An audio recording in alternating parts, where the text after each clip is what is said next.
Hello, welcome to my channel. The wine surged through my veins like liquid fire as William Harrington's words echoed in slow motion. My fingernails dug crescents into my palms as the room blurred. His voice was somehow both muffled and painfully clear. "My son deserves better than someone from the gutter," he announced to a room full of country club friends, business associates, and his frozen family. Street garbage in a borrowed dress, pretending to belong in our world. 23 pairs of eyes swiveled between him and me, waiting to see if the nobody dating the prince would dare respond to the king. I folded my napkin, fabric that probably cost more than my first apartment's rent, and placed it beside my untouched salmon. "Thank you for dinner, Mr. Harrington," I said, rising slowly. "And thank you for finally being honest. My name is Zafira Cross, 32, a self-made entrepreneur. This is the story of how I turned one man's insult into the most expensive lesson of his life. Walking away with power. Quinn, my boyfriend, tried to stop me. His father's smirk told me he thought he'd finally won, that the street rat would slink away. But I walked out of that mansion with my head high, past the servants who avoided eye contact, past the Bentley William loved to brag about, and into my modest Toyota. Quinn caught up, apologizing through tears. But this wasn't his fault. His father had only spoken aloud what he'd thought all along. I kissed Quinn goodbye and drove away, not defeated but determined. The decision. Before I even reached the highway, I called my assistant. "Cancel the Harrington Industries merger," I ordered. Danielle hesitated. "But ma'am, it's a $2 billion deal. We're set to sign Monday." He called me garbage in front of his entire network, I said flatly. "That's not just personal. That's business." She understood instantly. By midnight, Harrington Industries' legal team had notice. The deal was dead. The secret they didn't know. William Harrington thought he knew who I was. A girl who grew up poor, fought her way through community college, and scraped by on night shifts.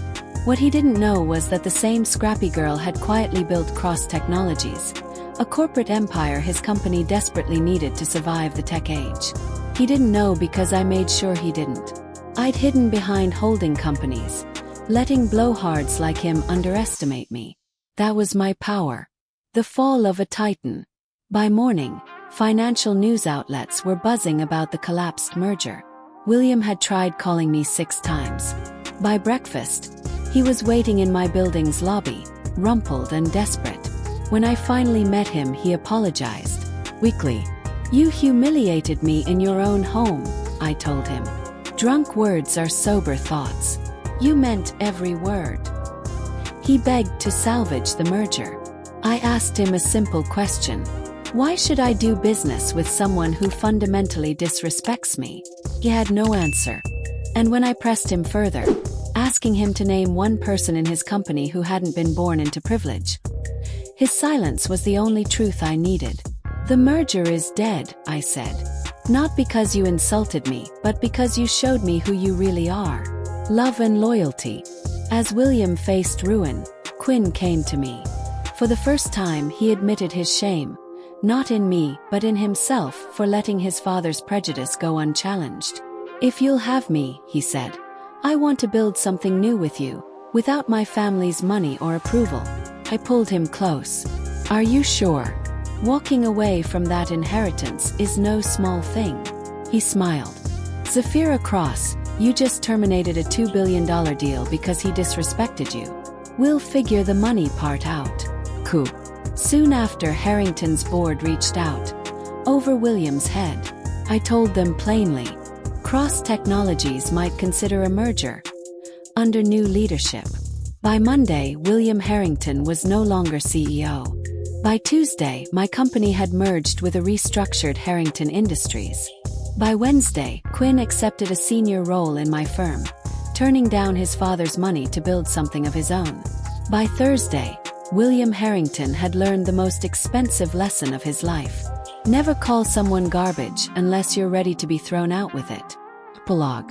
6 months later, Quinn and I were engaged, planning a small wedding far from his father's social circle. William hadn't spoken to us since his ousting.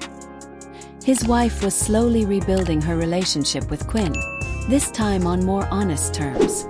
Thanks for watching PastQuest. If you enjoyed the journey into history, don't forget to like, share, and subscribe for more amazing stories from the past. See you in the next quest.